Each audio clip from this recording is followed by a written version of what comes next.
2,998 years later. Chapter 1. Words are magical, even without magic. Nesta always thought this, and for a little while longer she had to. She wasn't 16 yet. The words that she wrote were small W words, and not big W words. But even then, without any magic in them at all, words were magical. Part of the magic is the sound a word makes when you first read it out loud. You elevate an inky symbol off the page with your eye and bring it to life with your lips and a breath, from visual to audio without even thinking about it. And some words just sounded like they were meant, like what they meant. Like frumpy. Frumpy sounded, well, frumpy. Frumpy, said Nesta under her breath. Frumpy. Yes, it sounded right. But not train. Train didn't sound at all like the massive iron behemoth that rattled down the tracks carrying people and cargo, spewing out smoke and soot along the way. Locomotive was better, bigger, bulkier. Either way, the locomotive was running late, and Nesta hated waiting. Thankfully, she had plenty to keep her busy while she waited. Tomorrow, the Academy would test her on her knowledge and acumen regarding big W words, and she had plenty of last-minute studying and practicing to do over the next 24 hours. She tried not to think about how important those exams were. If she passed, the Academy would grant her permission to be bound to her Codex, and she could finally perform magic. If she failed, it meant another year of waiting, and she hated waiting. Deep down she knew she had already studied and practiced enough, but her nerves got the better of her, and she felt compelled to study and practice some more. She would draw a word in her notebook, and then draw that same word in the air in front of her, just as her professors had taught her. Her older sister Paige went through the same rigors when she was her age.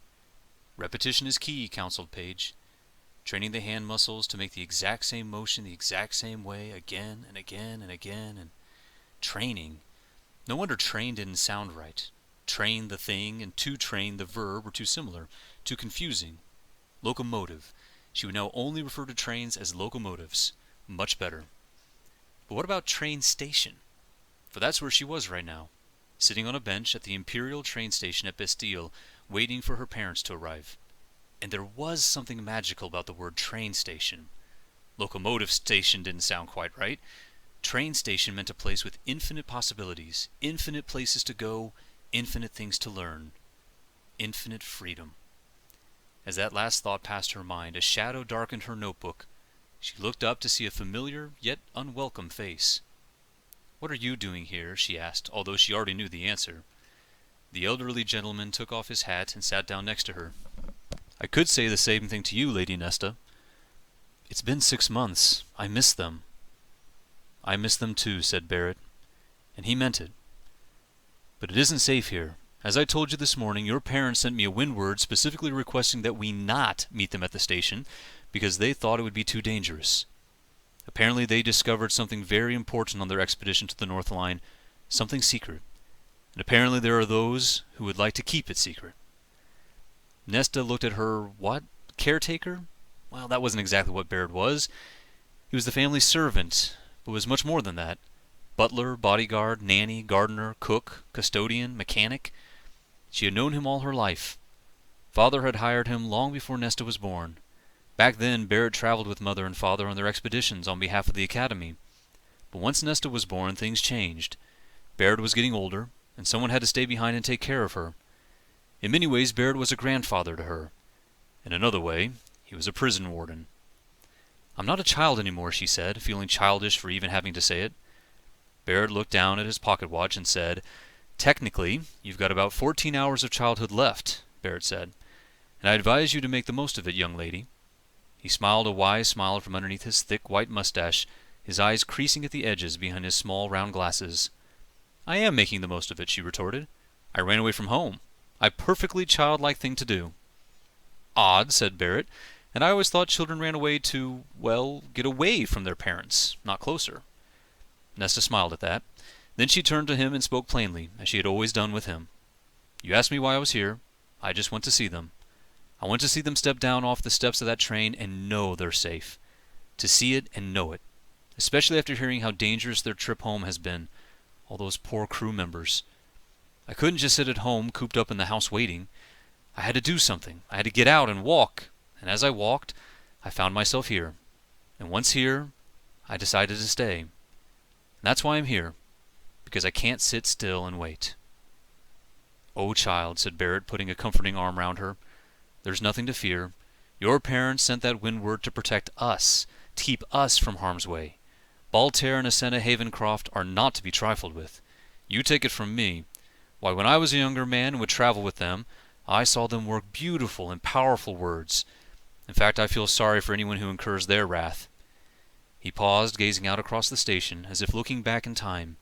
He took a deep breath, swelling his chest with pride, and Nesta felt all the better for seeing that pride for her family in his eyes, pride for House Havencroft. "Now," he said, returning to the present, "let's get you home before your parents arrive, and it's me they're angry at for letting you out of my sight for even a second." Had Barrett scolded her, she would have rebelled. Had he shouted, she would have shouted right back. But she couldn't say no to his kindness. That was his secret weapon. He was kind. However, that didn't stop her from pouting and looking glum at not getting her way.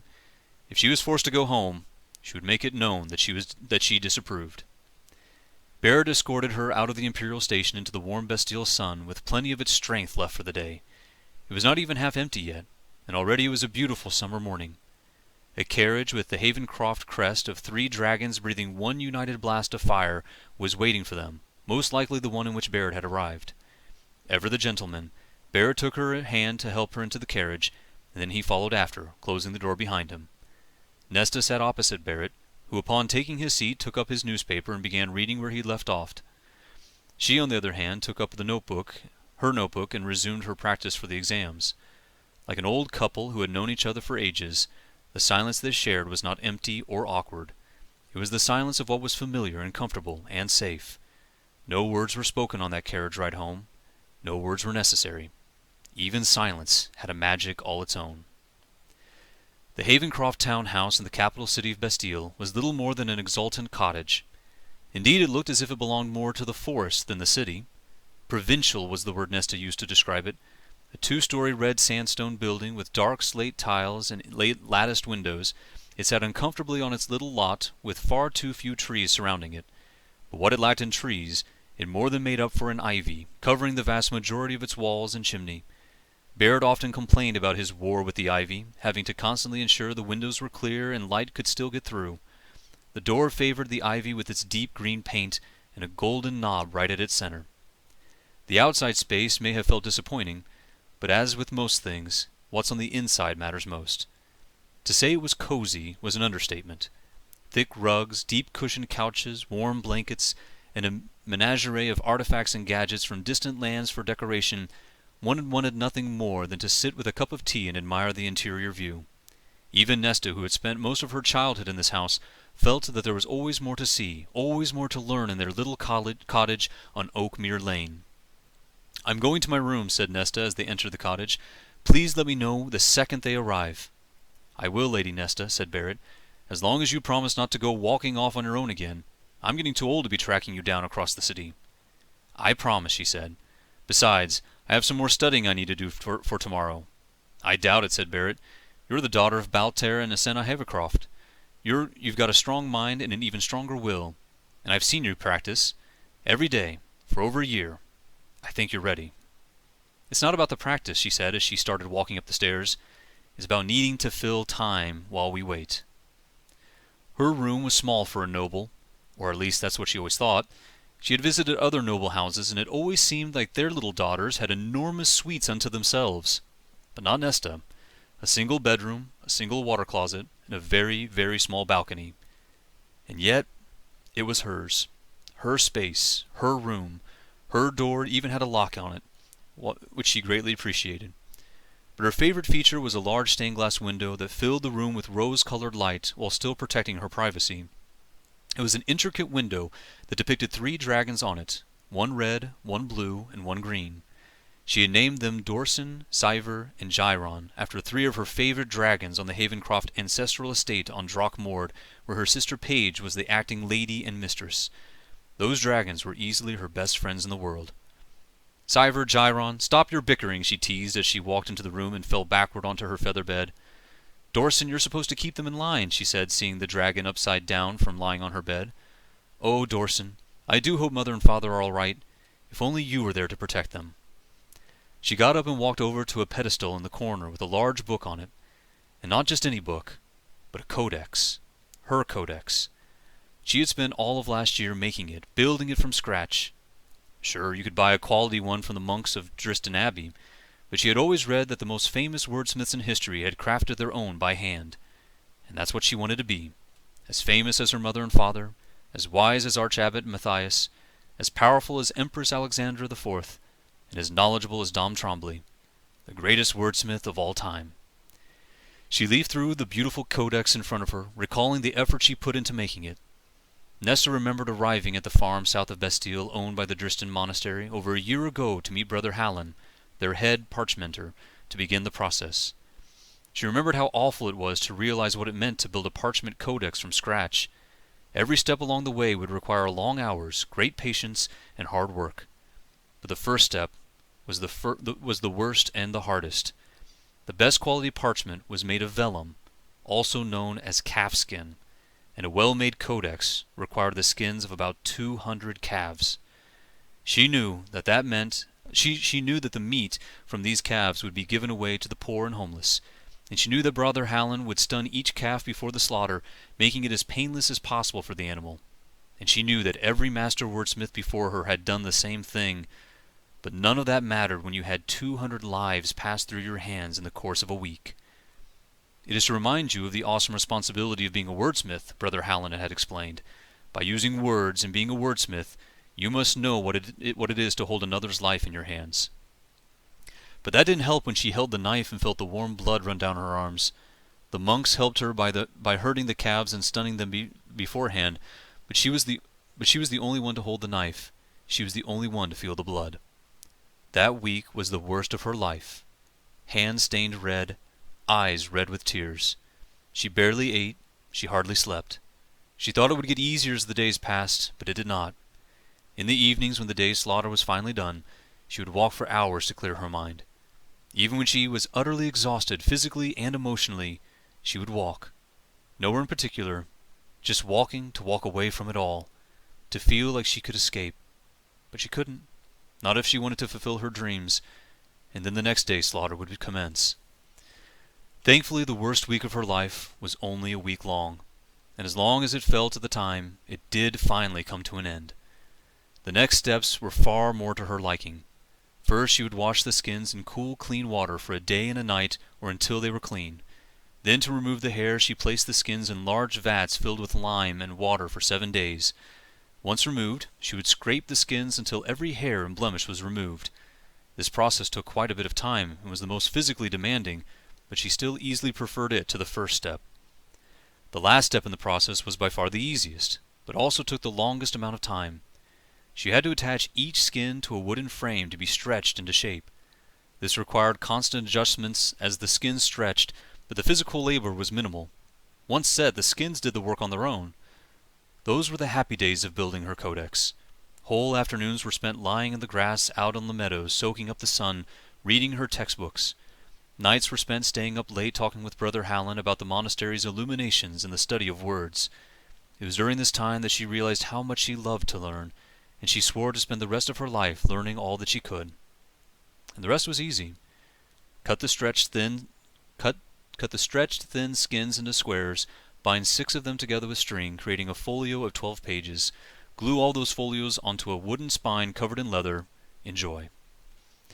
As she ran her hand over her codex, remembering these things, she smiled. For the work was not yet finished. Even though the codex physically existed with its dark leather cover and beautiful vellum parchment, it remained blank. No words could be written in it until she was a wordsmith, bound to her codex. She would spend the next years of her life filling this book with beautiful, colorful words steeped in the power to change reality. She relished the thought of sitting in the monastery scriptorium, carefully putting ink to parchment like so many great wordsmiths had done before her. It would be quiet and peaceful, and she would revel in it. Noticing the time, she closed the codex and stepped onto her very small balcony. Sunburst was about to happen, and she always loved to watch it if she had the chance. The balcony was so small, it didn't have a proper door, but only a small window she had to climb through onto the landing. She looked up at the sun, now only a very thin crescent against the darkening northern sky. its rays of light having been spent throughout the day. Then, almost imperceptibly, as it hovered about 3 hands' length above the horizon, it disintegrated into stardust, sundust, and disappeared, beautiful, gentle, and peaceful. Then on the opposite side of the sky, far to the south, the moon came into existence from small particles of moon dust forming into a huge perfect circle of soft glowing light. Moonbreak. Never were sun and moon in the sky at the same time. One was always chasing after the other in the great dance of the cosmos. Anu and Una, sun and moon, husband and wife. Only at the end of the year did one catch the other, and they disappeared from the sky. For 3 whole days and nights neither would be in the sky, and all would be in darkness. Those 3 days were called the honeymoon, when Anu and Una could finally rest together after a year of chasing each other. After the honeymoon, when the new year began, everyone would gather and watch as a new star was born in the sky. The great festival of New Star. Every year there was a new star, sometimes red, sometimes blue or white or green, sometimes large, sometimes small, and everyone born in that year would know their star by sight and by name. Nesta looked to the north and saw her star, Pyronus, the white star of morning. "They're here!" came a shout from the bottom of the stairs. Nesta leapt through the window of her balcony and sprinted out the door of her bedroom, bounding down the stairs 2 at a time. There, standing just in the main door of the atrium, were her parents. Baltair was a tall, broad-shouldered man with very light golden hair and a well-trimmed beard. He wore large half-moon spectacles that aided his green eyes. He was a man who could equally handle himself in a duel or a debate, but avoided both if possible, preferring to laugh and joke instead. Asenna was also golden-haired, though hers was darker and thicker and fell in large locks from her head. She looked incredibly young for her age, and carried a grace and poise that Nesta envied and hoped to inherit. She was quiet but brilliant, always preferring to watch and wait before speaking. Her eyes were dark blue. As always, they were holding hands. Her left held his right. For as long as Nesta could remember, they always held hands, as was proper for a faithful couple married according to the traditions of the Church. In the Church, when a man married a woman, he bound himself to her, and she became his Codex. Then she did the same to him, binding herself to him, making him her Codex. Instead of writing words in a book codex like Nesta would eventually do, they would literally tattoo words onto each other's bodies instead. For the most part, those tattoos were covered in the clothes they wore and could not be seen, but the bond was always there. As was taught all too often at the academy, to use one's codex, one had to be touching it. Hence why they were always holding hands, so at a moment's notice they could write words on the air and shape reality to their will. They even had a special jacket they wore that connected them at their hands in one united coat called a matri. His left hand and her right were completely free, but where they joined, the garment formed a little bag connecting to each sleeve, forcing them to remain touching at all times. But at this joyous moment none of that mattered. Tears and a smile painted Nesta's face as she raced into their arms and buried her head into her father's chest. He gently put his left hand behind her head in an embrace, while her mother held her from behind, nuzzling her forehead against the nape of her neck. She was drowning in their love, and she never wanted it to stop. "Thank Da you're safe," she said in a muffled voice, her face still pressed against her father's vest. When she finally pulled away, her forehead had a small red mark from pressing against his buttons. Baltair laughed. Nesta, not being able to see the mark, gave a quizzical look with one eyebrow raised. Asenna stepped over to look at what Baltair was pointing at, and she too began to laugh quietly. Barrett, feeling bad that Nesta was being left out of the joke, pointed toward the mirror on the wall of the atrium for Nesta to look at. She saw the red mark and laughed as well. But really her laugh was more from relief that her parents were actually here, actually home, safe and sound. "It is good to be home," declared Baltair. "No trouble at the station, I presume?" asked Barrett, as he took his lord and lady's hats, canes, and gloves to deposit in the closet. "We didn't arrive at the station," said Barrett, not even bothering to remove his gaze from his beautiful daughter, a large smile splitting his face in two.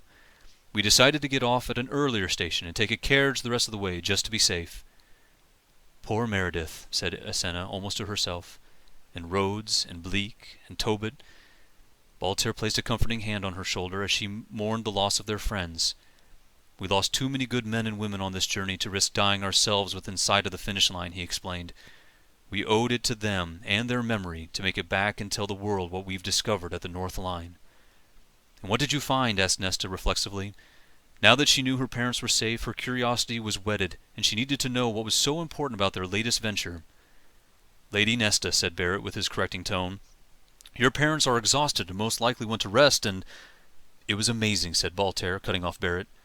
"So many things we suspected to be true about words and our world were confirmed, and yet so many new questions have arisen for us. The North Line is the key, though we're not entirely sure how. We've written to both Gallier Academy and Driston Monastery to meet tonight and present our findings. Can't you just give me a little snippet of something you discovered before meeting tonight?"